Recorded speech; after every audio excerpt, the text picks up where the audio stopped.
A blizzard buried a Wyoming town in silence. But one off-duty Navy SEAL and his loyal dog followed a trail no one else dared to see. Beneath the ice, they found children the world had forgotten, and a secret powerful enough to burn heaven itself. He was left to die underground, but God's miracle wore fur, bled, and refused to give up. What happened next will break you and heal you. Before we begin, tell us where you're watching from and subscribe for more stories of faith, courage, and the miracles God hides in the darkest places. Winter in Rock Springs, Wyoming, was the kind that silenced everything, the kind that froze fences, muffled sound, and made every breath a visible thing. Ethan Caldwell had come here to disappear for a while, or at least that was what he told himself when he signed his leave papers. After 8 years of service as a Navy SEAL, the constant hum of engines and gunfire still followed him into his sleep. The war had left him intact on the outside, but frayed along the edges within. What he wanted was quiet. What he found was something else entirely. The locals said the Whitaker farm had been empty since the owners moved south 2 winters ago. No one cared much about the creaking barn that leaned slightly eastward, except the sheriff, who had been searching for 3 missing children for almost a week. When Ethan volunteered to help, it was mostly out of habit. He didn't know how to stop running toward trouble. His partner, Rex, trotted beside him, silent as always, carrying that same alertness that had saved Ethan's life more times than he could count. The day began calm, the kind of false calm that presses on the chest before something breaks. They'd been combing through abandoned fields since dawn, checking old cellars, empty vehicles, sheds with broken locks. The sheriff, a square-shouldered man named Tom Harrison, led the search with a kind of tired hope only small-town lawmen carried. He didn't question why a Navy SEAL was wandering his jurisdiction with a retired service dog. He just accepted help where it was given. By noon, most of the volunteers were heading home, their breath visible in the air, the kind of resignation that sets in when cold and fatigue dull conviction. Ethan stayed. He didn't know why exactly, maybe because something about the quiet of the place felt wrong, like the earth itself was holding its breath. Rex felt it too. The dog had been unusually tense since they reached the old barn, his ears twitching, nostrils flaring. Then, without warning, he barked once, twice, then furiously, pounding the ground with his paws as if to tear through it. "Easy, boy," Ethan murmured, but Rex's growl deepened. Harrison turned back from the gate, his boots crunching on ice. "What's he got?" Ethan knelt beside the dog, pressing a palm against the floorboards. The wood was cold, but not solid. A hollow echo answered the weight of his hand. He looked at Harrison. "You got a crowbar?" The sheriff frowned. "You think something's buried under there?" Ethan didn't answer. He didn't think. He knew. Instinct in the field had taught him that certain sounds, certain silences weren't coincidence. He grabbed a rusted shovel, leaning near the doorway, and jammed it between 2 boards. The first plank gave with a shriek of nails. A smell rose up, earth, rot, and something human. Rex backed up, whining softly now, tail low, eyes fixed on the dark space beneath the opening. Ethan's heart began to hammer in, a way that reminded him too much of the raids overseas, the same cocktail of dread and duty. He pried another board loose and shone his flashlight down. What he saw at first made no sense. Torn fabric, a faint movement, Then he heard it, a breath, shallow, faint, real. "Someone's down there," he said. The words came out steady, but his throat burned. Harrison blinked at him, then swore under his breath and ran for his radio. Ethan stayed by the hole, forcing himself to breathe evenly. The opening wasn't wide enough for him to squeeze through yet, but he could see now a small hand trembling in the dirt. "Hang on," he said softly, more to himself than to whoever might hear. It took 15 minutes for the rescue team to arrive, though to Ethan it felt like a lifetime. While they widened the hole, he kept talking, low and calm, the way he used to when pulling wounded men out from under wreckage. "You're safe now. We've got you. Just breathe." There was no answer, but the faint rustle of movement below told him someone was listening.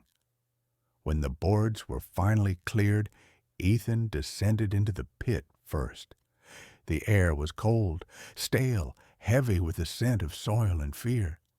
His flashlight cut through the dark, revealing the truth he'd both expected and dreaded. 4 children, bound and lying close together, faces pale but still alive. Their eyes widened at the light, and one of them, a boy no older than 9, whispered something Ethan couldn't make out. He crouched beside him, cutting the rope from his wrists. "You're okay now," he said. The boy blinked up at him, lips cracked, whispering again, "Please, help her." He pointed to a girl beside him who wasn't moving. Ethan checked her pulse. Faint, but there. Relief washed through him, though it did little to steady his shaking hands. The soldiers he'd lost in combat never left his mind. But this was different. This was home. This was supposed to be safe. When they brought the children out, the crowd outside the barn fell silent. Even the wind seemed to pause. Harrison crossed himself under his breath. Ethan didn't speak. He just climbed out, Rex pressing close to his leg. The dog whined, exhausted but vigilant. Harrison clapped him on the shoulder. "I don't know what made your dog stop here, but thank God he did." Ethan nodded, but didn't look up. He was staring at the open pit, at the darkness that had nearly hidden 4 lives from the world. "He doesn't make mistakes," he said quietly. Then he looked at Rex. "Do you?" The dog tilted his head, as if answering. There was intelligence there. Something deep, something scarred. Ethan wondered, not for the first time, what ghosts Rex carried behind those eyes. They'd both seen too much, lost too much, and yet, somehow, they still found the strength to keep digging, literally and figuratively, for what was buried. The ambulance lights cast long red shadows over the snow. The children were alive. That should have been enough. But as the sirens faded into the night, Ethan felt a chill that had nothing to do with the weather. There was something deliberate about the way those ropes were tied, about the hatch sealed so precisely beneath the barn floor. Someone had planned this, someone who knew what they were doing. He looked at the sheriff. "This isn't random," he said. "Whoever did this, they knew how to keep people alive down there." Harrison frowned. "What are you saying?" "I'm saying this wasn't meant to kill. It was meant to hide." The words lingered in the frozen air. Rex let out a low growl, turning his head toward the dark tree line beyond the farm.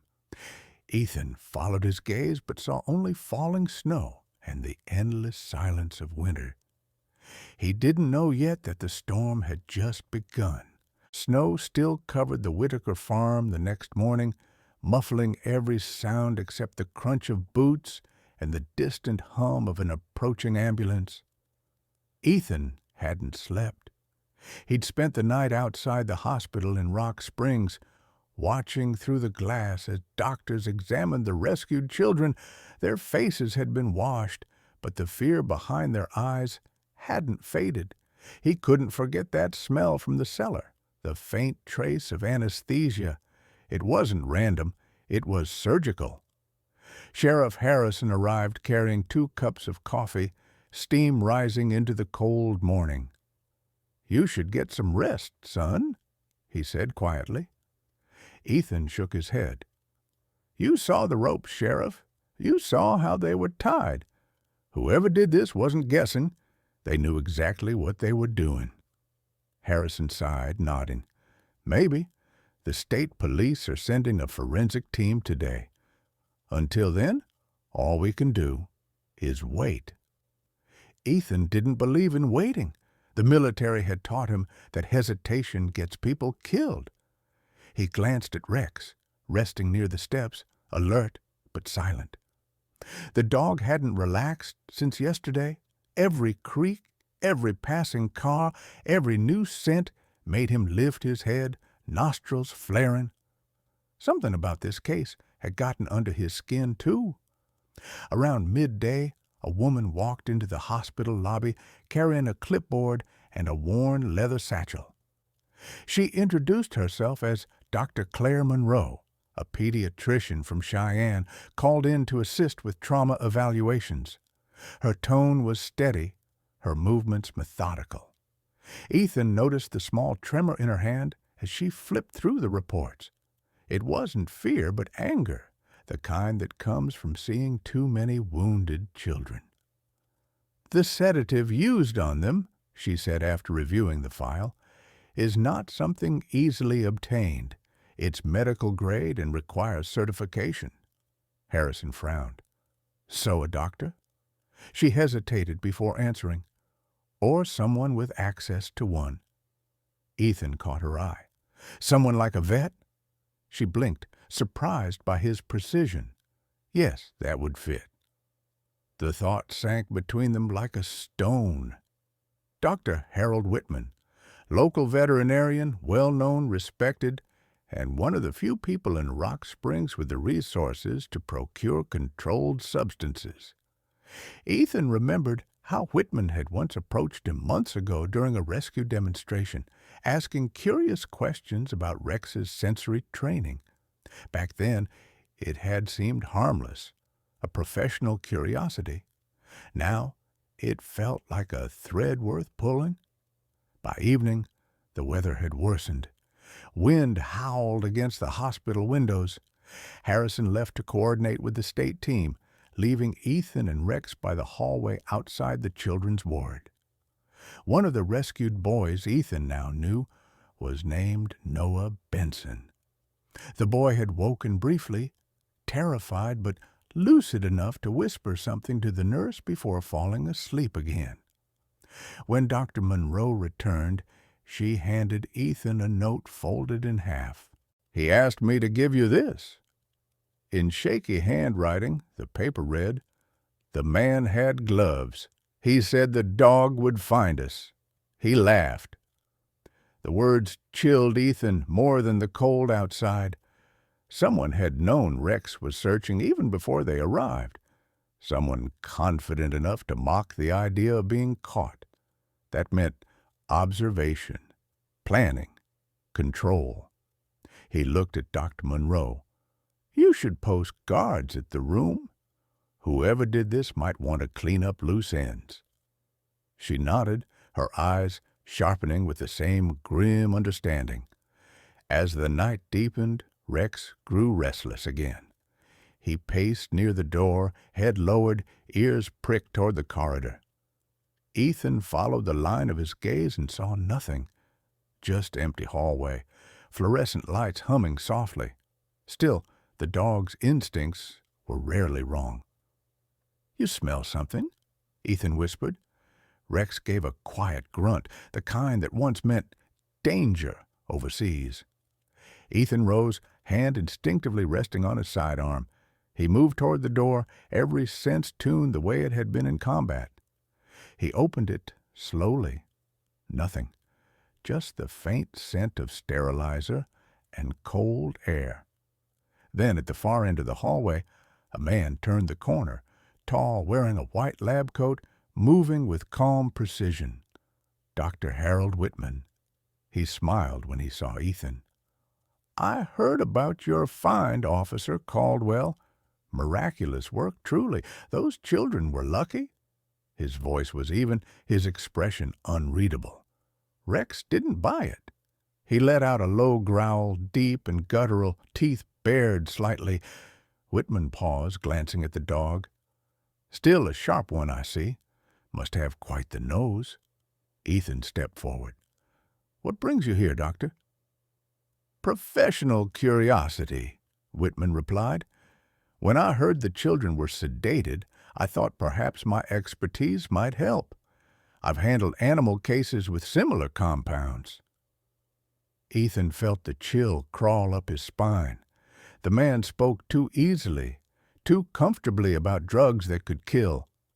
"We've got doctors handling it," he said, voice flat. "You can leave your suggestions with Sheriff Harrison." Whitman nodded politely. "Of course. I'll do that." He turned to go, but his parting words carried something cold. "Be careful out there, Lieutenant. Some things in this town aren't meant to be uncovered." When he was gone, Ethan crouched beside Rex. The dog's breathing was sharp, nostrils flaring as if trying to memorize a scent. "You smell it, too," Ethan muttered. "Fear, or something worse." He didn't sleep that night either. The storm outside turned violent, rattling the windows, shaking the power lines. At one point, the lights flickered and went out for 10 seconds. When they came back, Ethan saw something that made his chest tighten. The security door to the children's ward slightly ajar. He rushed inside, flashlight raised, Rex close behind. The beds were still there, the children were safe, but something else was missing. The handwritten note Noah had given him. It was gone. He looked at the empty desk, the drawer open, the cold air seeping through a cracked window that hadn't been cracked before. Outside, the snow swallowed everything, the wind carrying the faint echo of something that might have been laughter, or maybe just the storm. Ethan didn't know which would be worse. The blizzard had eased by dawn, leaving the world covered in white silence. Rock Springs looked clean again, as if the storm had buried everything ugly under a fresh coat of snow. But Ethan Caldwell knew better. Evil didn't vanish. It adapted. He stood by the hospital parking lot, watching his breath fade into the frozen air. Rex sat beside him, tense, eyes following every passerby like a soldier guarding a perimeter. Neither had slept in nearly 2 days. Every instinct in Ethan's body told him that someone was still out there, watching, waiting for them to make a mistake. Inside, Sheriff Harrison was briefing the arriving state investigators. They were efficient, polite, and completely detached, the kind of men who saw too many horrors to still feel them. Ethan listened from the doorway as they cataloged evidence from the barn. Ropes, drug traces, a partial fingerprint. None of it pointed anywhere. Harrison rubbed his temples, muttering, "We're chasing ghosts." Ethan replied quietly, "Not ghosts. Someone flesh and blood, and someone confident enough to walk into the hospital last night." Harrison turned. "You're saying Whitman?" "I'm saying he's too calm for an innocent man." By noon, the hospital was buzzing with reporters and staff. Claire Monroe moved between rooms, checking the children's vitals with steady focus. She had the look of someone who didn't have time for fear. Ethan respected that. When she stopped to talk to him, her eyes betrayed exhaustion. "The sedatives in their systems match a veterinary formula. You were right." She handed him a chart. There's one more thing. Whoever did this didn't want them dead, just unconscious for a specific duration. That's precision work." Ethan nodded slowly. "Which means he's done it before." Claire hesitated. "Ethan, you think he's still here, don't you?" He didn't answer. He didn't need to. That afternoon, Ethan drove to Whitman's clinic on the south edge of town. The building stood quiet, the parking lot empty, except for a single old pickup covered in frost. Rex jumped out first, sniffing the ground, ears rigid. The front door was unlocked. Inside, the air smelled of disinfectant and cold metal. Shelves lined with medical supplies gleamed under the dim fluorescent light. It looked ordinary, too ordinary, the kind of place that hid its secrets in plain sight. Ethan moved through the narrow hallway, scanning details the way years of combat had trained him to. What was out of place? What was missing? On a desk sat an open folder labeled Canine Olfactory Response. Inside were printed charts, brainwave patterns, chemical analysis, references to subject R, and stimulus repetition thresholds. Ethan's stomach tightened. Subject R could only mean Rex. He picked up a second sheet, this one listing sedative concentrations by weight class. At the bottom, a handwritten note. Field test successful. Human. Trial scheduled pending retrieval. Rex began growling low, staring at a half-open door leading to the storage room. Ethan approached cautiously, his hand brushing against the grip of his sidearm. He pushed the door open. A faint humming filled the room. In the corner stood a small generator powering a refrigeration unit. Inside were vials labeled with numeric codes, and beneath them, a locked black case. Ethan forced it open with a crowbar from the tool rack. Inside lay a small metal device shaped like an injector, tagged with a label, CNS inhibitor, experimental. A noise behind him. Ethan spun, weapon raised. A man stood in the doorway, thin, mid-40s, wearing maintenance overalls with a local utilities badge. His face was pale, his hands trembling slightly. "Don't shoot," he stammered. I work for Dr. Whitman. He told me to check the power lines." Ethan kept his aim steady. "At dawn, during a state investigation." The man swallowed hard.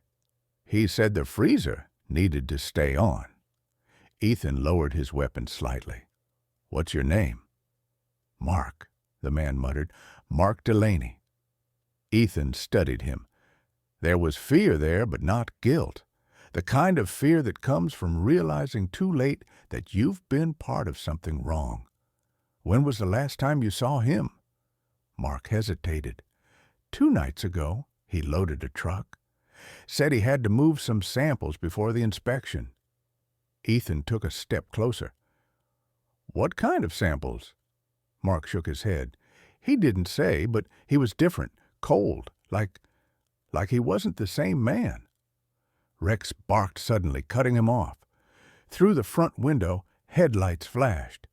A dark SUV rolling past the clinic, slowing just enough for the driver to glance inside before speeding away. Ethan recognized the license plate. It was the same black vehicle parked near the hospital the night before. He turned back to Mark. "You're coming with me." "What? Why?" "Because if you stay here, you're dead by morning." The man didn't argue. They left through the back, snow crunching beneath their boots. The SUV was gone, leaving only tire tracks leading toward the forest road that cut south toward Cold Hollow, an old mining area abandoned since the 90s. Ethan's gut twisted. He'd heard that name before, in mission briefings overseas, places where the map fades and no one comes back. They reached his truck, Rex jumping in first. Mark sat shaking, rubbing his hands together. "You think he's out there?" Ethan started the engine. I think he's been there all along." As they drove through the forest, night crept in fast. The trees were black silhouettes against the faint orange of a dying sun. Snow flurries began again, spinning through the headlights like ash. Ethan's thoughts ran in circles. The charts, the injections, the note about human trials. Whitman hadn't been experimenting on animals. He'd been practicing, perfecting. When they reached the outskirts of Cold Hollow, the road narrowed into an icy path. The remains of the mining station loomed ahead, collapsed buildings, rusted rails, a broken crane half buried in snow. Rex began whining softly, a sound Ethan had learned to dread. The dog's instincts were never wrong. He stopped the truck and turned to Mark. "Stay here." Mark's voice trembled. "And if he's there?" Ethan chambered around and opened the door. "Then we end this tonight?" The cold hit like a blade as he stepped out. Rex followed, silent now, every muscle alert.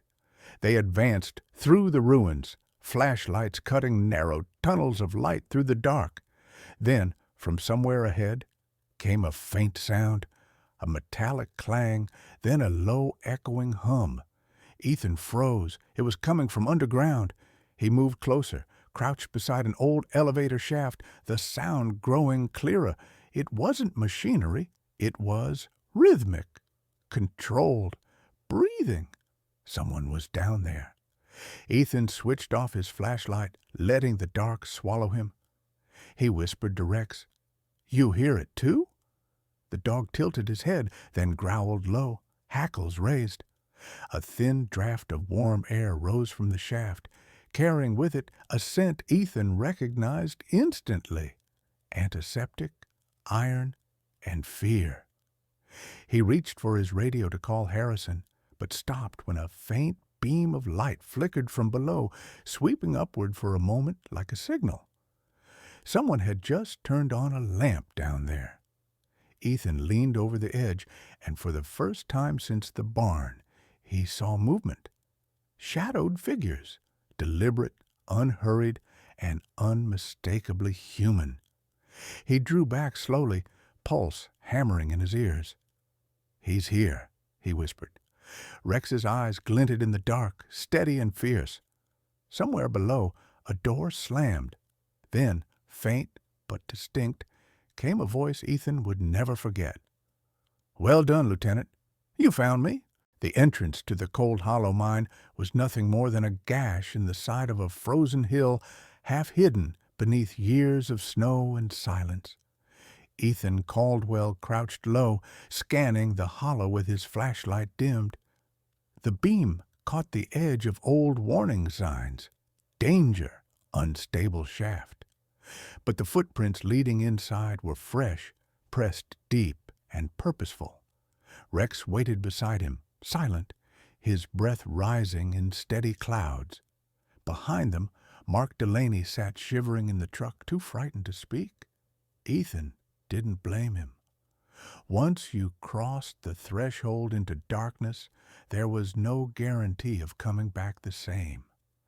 The air inside was metallic, damp, filled with the faint echo of machinery that shouldn't have been running. The tunnel walls wept cold water, streaking down rusted steel supports. Ethan moved cautiously, keeping to the shadows. His mind replayed Whitman's voice, calm, almost mocking. "Well done, Lieutenant." It wasn't a taunt. It was an invitation.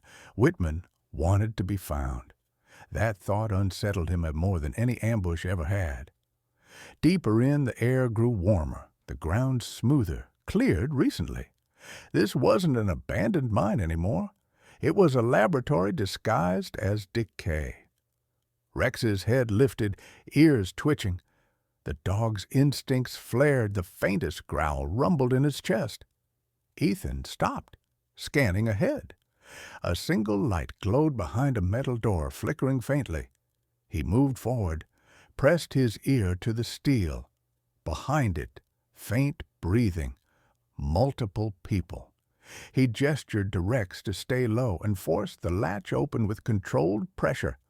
The door gave way with a hiss.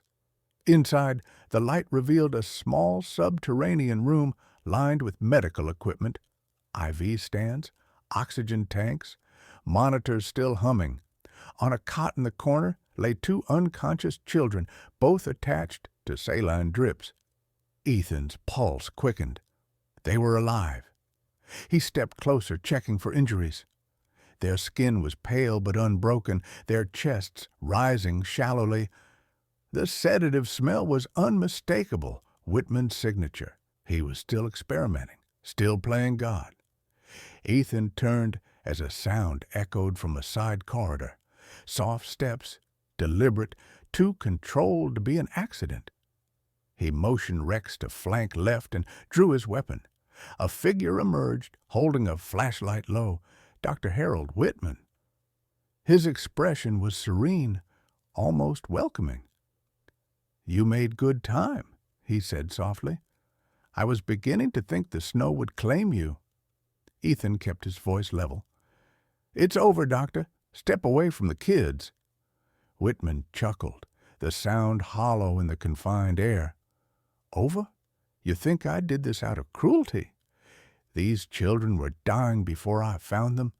Neglected, abandoned. I gave them purpose." Ethan's jaw tightened. "You sedated them and buried them alive." Whitman's eyes gleamed in the dim light. "No, Lieutenant. I tested them. I tested him." He pointed at Rex, whose growl deepened. "Do you know what fascinates me most about these animals? Loyalty. They find what no machine can. They sense fear, guilt, even the electromagnetic changes in the human body during distress. That dog of yours is a miracle. You think he's saving lives, but he's just following a pattern. I'm the one who proved it."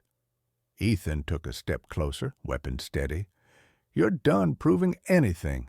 The FBI will bury you for this." Whitman smiled faintly. "Ah, but you won't call them. Not yet. You're too busy wondering if I'm right." The words hit harder than Ethan expected. There was truth hidden beneath the madness. Rex had always found people before any trace appeared, sometimes even before Ethan knew what to look for. Coincidence or instinct, he couldn't say, but he'd never question it out loud. "Step away," Ethan repeated, voice cold. "Now." Whitman tilted his head, studying him. "You've seen the documents. You know I wasn't alone. This mine, this little corner of Wyoming, isn't the beginning. It's a branch. There are others. You can kill me, but it won't stop." Rex barked sharply, cutting through the tension. Ethan's focus snapped back. Movement behind Whitman. A second man stepped out of the shadows, wearing a black parka and gloves. Before Ethan could react, the man swung a metal bar. The blow grazed his shoulder, throwing him against the wall. Rex lunged, clamping onto the attacker's arm, dragging him down in a violent tangle. Gunfire exploded in the confined space. Ethan's reflexes kicked in. He fired once, center mass. The stranger dropped. Whitman didn't flinch. "You see? Violence, instinct, obedience, predictable as breathing." He turned to run. Ethan fired a warning shot that shattered the fluorescent light above. The room plunged into near darkness. Only the red glow of the equipment remained. When Ethan advanced, Whitman was gone, vanished through another passage behind the drape of an old mining tarp. Rex sniffed the air, whining, pacing near the tunnel mouth. Ethan knelt, gripping the dog's collar. "We're not losing him again," he murmured. He checked the children, still breathing, then keyed his radio.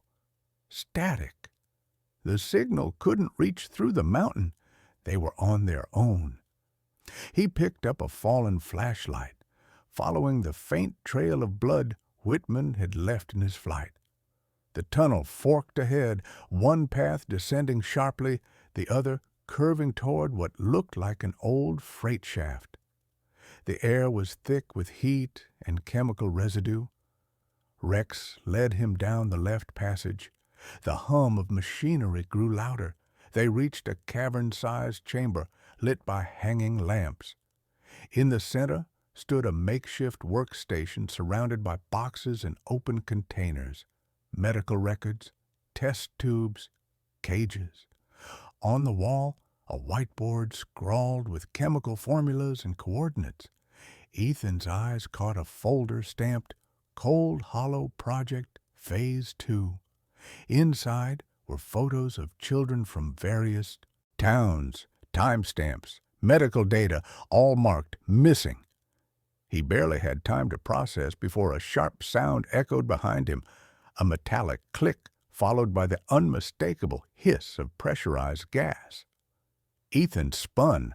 A cloud of white vapor burst from the ventilation pipe overhead. Sedative.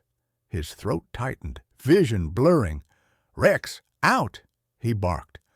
The dog darted toward the exit as Ethan stumbled, fighting the wave of dizziness clawing at his mind. Whitman's voice drifted through the haze. "Don't fight it, Lieutenant. You can't save everyone. Some of us are meant to learn, others to serve." Ethan fired blindly toward the sound, but the shot went wide. The floor tilted beneath him.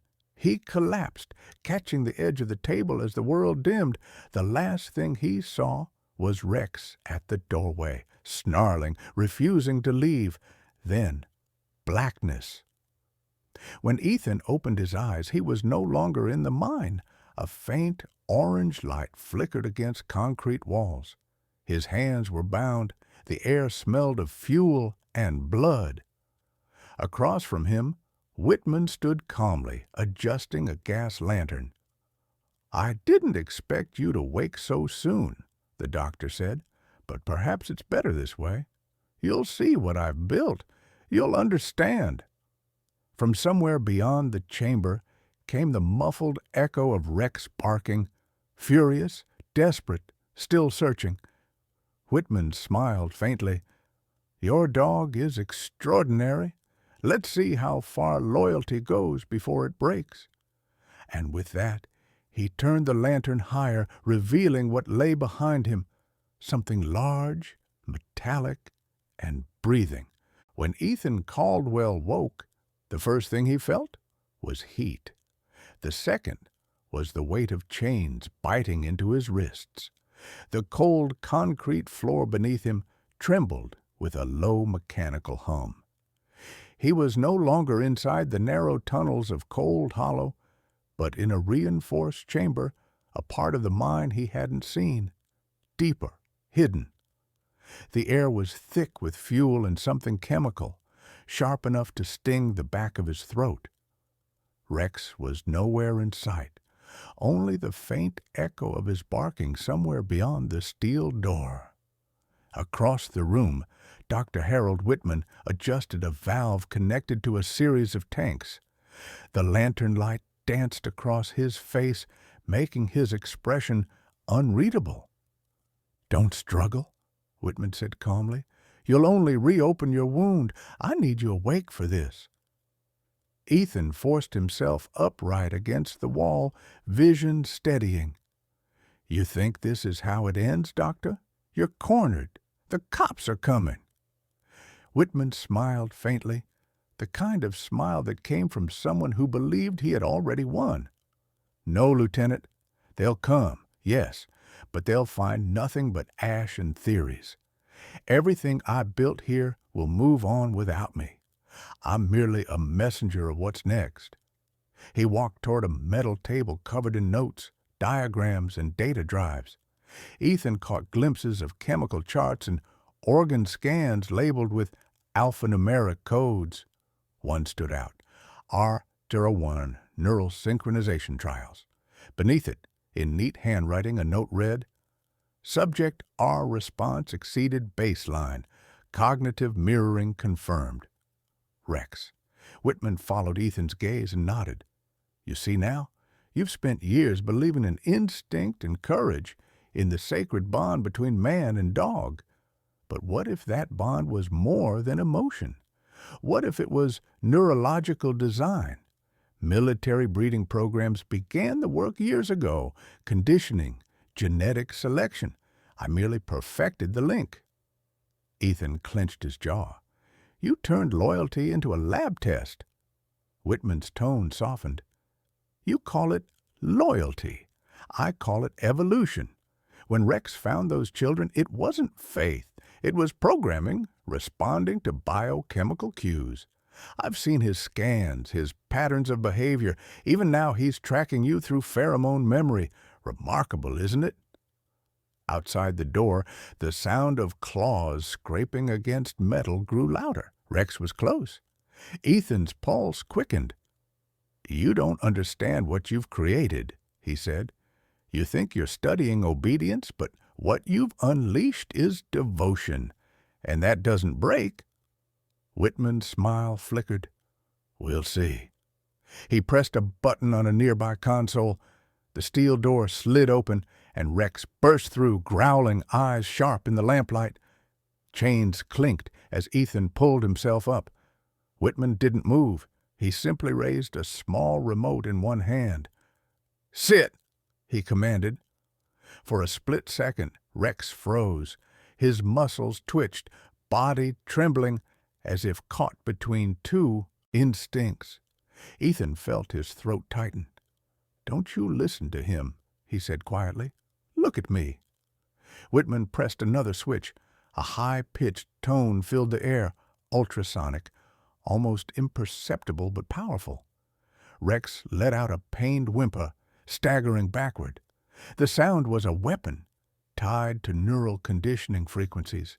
Ethan recognized it from old K9 training tech, something that was banned years ago. You see? Whitman said, voice trembling with triumph. Conditioned response, pure science.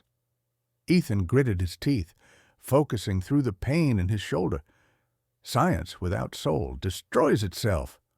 He jerked against the chains, the metal digging into flesh. You can't rewire loyalty. You can only test its limits. Rex, still shaking, took a step toward him, then another. His breathing steadied. The growl returned, low and fierce. Whitman's eyes widened. Impossible! The dog lunged. The device flew from Whitman's hand, clattering across the floor. Ethan used the distraction to wrench his left wrist free, ripping skin as he tore at the remaining lock. Rex pinned Whitman to the ground, teeth bared inches from his throat. Rex, down, Ethan commanded. The dog obeyed instantly, though every muscle stayed tense. Ethan staggered forward, grabbing Whitman by the collar. You end it now. Call off whatever's left. Whitman laughed weakly, blood on his lip. You think this was my only sight? Cold Hollow was one of 5. The others are already active. I may die here, Lieutenant, but the work continues. Before Ethan could respond, alarms blared overhead, shrill, rising fast. The room's temperature surged as pipes hissed steam. Whitman coughed, grinning through the chaos. Fail-safe, automatic purge, 10 minutes. Ethan's gaze darted around. Fuel tanks, cables. This whole place was set to ignite. He dragged Whitman toward the exit, but the doctor fought back with surprising strength, snarling, You can't stop what's coming! He shoved Ethan hard, grabbing a fallen injector from the table and plunging it into his own arm. His body convulsed, veins darkening as the chemical spread. Evolution doesn't ask permission, Whitman whispered, and then collapsed, motionless. Ethan didn't wait to check. He grabbed the nearest hard drive, stuffed it into his pocket, and shouted, Rex, move! The two bolted through the tunnels as the alarms reached a deafening pitch. Heat chased them, first in waves, then in flame. Rocks rained from the ceiling. They burst through the mine entrance just as an explosion ripped through the shaft, sending fire and debris into the sky. Ethan hit the snow hard, covering Rex with his body as shards of metal rained down. The roar of the blast rolled across the valley like thunder. For a long moment, there was nothing but the sound of crackling fire and the wind.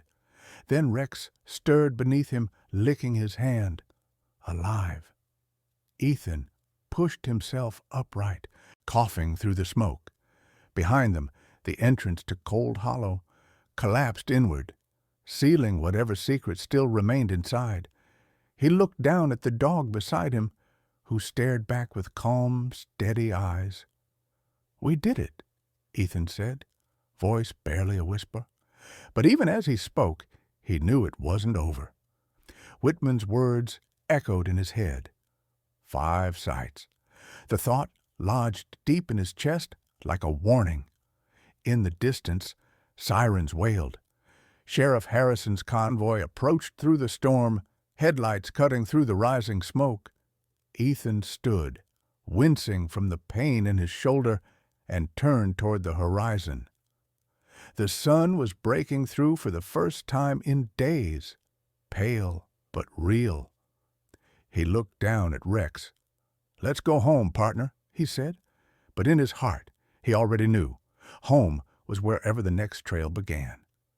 Behind them, the fire burned brighter, consuming what was left of the doctor's work. Yet somewhere far away, in a place untouched by snow or law, a server hummed to life. A new file appeared on the screen, labeled Phase 3, active. When dawn finally broke over the Wyoming hills, it did so without warmth, only light, pale and indifferent. The snow that had swallowed Cold Hollow now lay still, heavy upon the earth, muffling the aftermath of violence and survival alike. Ethan Caldwell stood at the mouth of the mine, swaying slightly, his shoulder bound in a rough bandage that Claire Monroe had improvised from a strip of fabric. The wound throbbed, but it was the silence that hurt more. Behind him, the mine was sealed, the last echoes of the night's horror fading into memory. Rex sat a few paces away, his chest rising and falling with measured rhythm. He was alive, but scarred, his breathing still ragged from the gas. When the rescue team had finally arrived, hours too late, they had found him digging through collapsed rock with bleeding paws, refusing to stop until Ethan was pulled free. It wasn't instinct that drove him, Ethan thought. It was devotion, raw and relentless. The kind of bond you didn't create, it created you. Sheriff Harrison stood nearby, radio crackling in his gloved hand, talking to the state units coordinating cleanup. His face was drawn, pale from exhaustion. "They'll need days to clear the tunnels," he said, his voice low. "Bodies everywhere, equipment, records, all of it burned or buried. The doctor's gone." Ethan didn't respond. He was staring into the tree line where faint animal tracks vanished into the white. "He's not gone," he said quietly. "Not yet." Claire approached then, her expression somewhere between relief and disbelief. "You shouldn't even be standing," she murmured.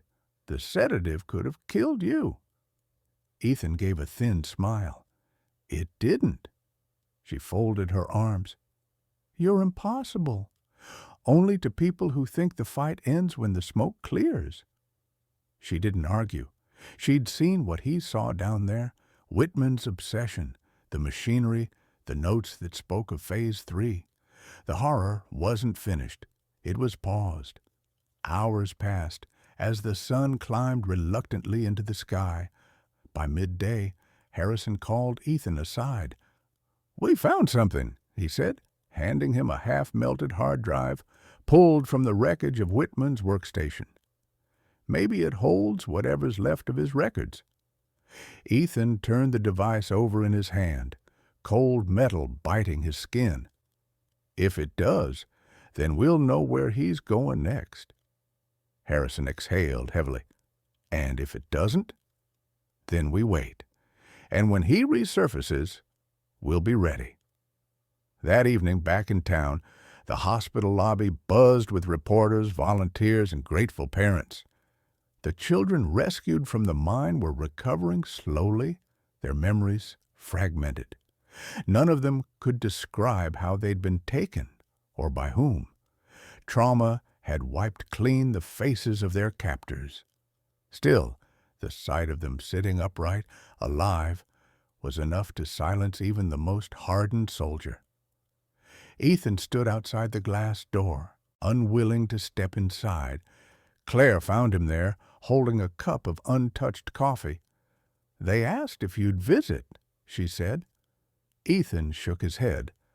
"Let them heal without the reminder. You're their hero." He gave her a look that was more sadness than pride. "Heroes don't leave survivors with nightmares." Rex nudged his leg, sensing the weight in his voice. Ethan crouched, resting a hand on the dog's neck. "You did good, partner. Better than any of us." The dog leaned into the touch, eyes steady and calm. For the first time in days, Ethan smiled, not from joy, but from something deeper, quieter, gratitude. As night fell, snow began to drift again over the streets of Rock Springs. The town was alive with warmth and lights, but Ethan's thoughts were elsewhere. In his cabin, the fire burned low as he sat before it, studying the hard drive under the flicker of flame. The data was encrypted, impossible access without help. He would have to call in favors, old comrades, the kind who owed him from a past life, men who operated in the gray spaces between law and war. Outside, Rex stirred, ears twitching at some distant sound. Ethan followed his gaze to the window. Across the road, a black SUV idled for a moment before pulling away, tail lights fading into the snow. Ethan's pulse slowed to something steady, almost expectant. "You see it, too," he murmured. "They're still watching." He rose, slipping the hard drive into a metal box beside his pack. "Not tonight," he said softly. "They've already taken enough." He turned to Rex. "Tomorrow, we start tracking again." The dog wagged its tail once, slow and deliberate. Outside, the wind shifted, carrying the low hum of the coming storm. Ethan stood by the window, his reflection framed by firelight and falling snow. He no longer looked like a man on leave. He looked like a soldier waiting for the next call, a man who understood that peace was only the space between battles. Somewhere far beyond Rock Springs, in a laboratory cloaked by pine and mist, a figure watched a monitor flicker with new coordinates. Whitman's voice drifted faintly through the static, calm as ever. "Phase 2 complete. Begin relocation." And as the storm swallowed the Wyoming hills once more, Ethan's words from the mine echoed in the dark. "He's not gone? Not yet." When the fires of Cold Hollow died and the snow began to fall again, Ethan understood what all the noise and pain had been leading to. It was never just about one soldier or one dog. It was about faith, the quiet kind that doesn't shout or demand proof, the kind that moves through darkness, step by trembling step, until light finds its way back in. Sometimes miracles don't come as thunder or burning skies. They come as a heartbeat that refuses to stop, as a dog that won't give up digging through the cold, as the whisper in your chest that says, "Keep going." Maybe that's how God speaks to us, not in grand gestures, but in loyalty, love, and the courage to rise again when the world tells you you're finished. And maybe tonight, somewhere in your own life, a little part of you is standing in that same snow, tired, cold, unsure if the light will return. If this story reminded you that hope still breathes in the quiet places, share it. Let someone else remember too. Write in the comments where you're watching from and tell us what miracle you still believe in. Because every time we share these stories, we keep faith alive, not just for ourselves, but for someone who needs it more. May God bless you, protect your family, and guide you through every storm. If you believe in second chances, in loyalty, and in love that never gives up, hit subscribe now. Together, let's keep spreading the light.